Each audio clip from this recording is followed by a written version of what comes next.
काँग्रेस पक्षाकडून इच्छुक उमेदवार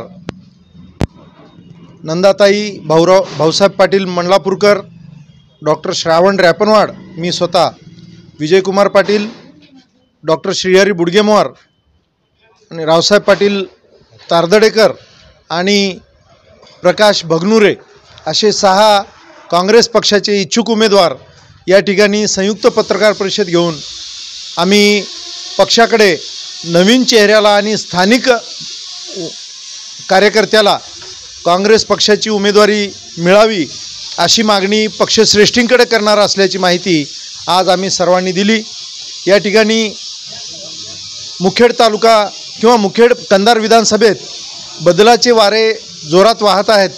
त्यानुसार आणि परवाच्या लोकसभा निवडणुकीत काँग्रेस पक्षाचे 14 उमेदवारांपैकी 12 उमेदवार, 12 खासदार हे नवीन पहिल्यांदा निवडणूक लढवलेले आहेत आणि ते यशस्वी झालेले आहेत। पक्षाच्या धोरणानुसार या ठिकाणी आम्हाला नवीन चेहऱ्याला संधी द्यावी आणि स्थानिक उमेदवाराला उमेदवारी द्यावी अशी मागणी आम्ही केलेली आहे।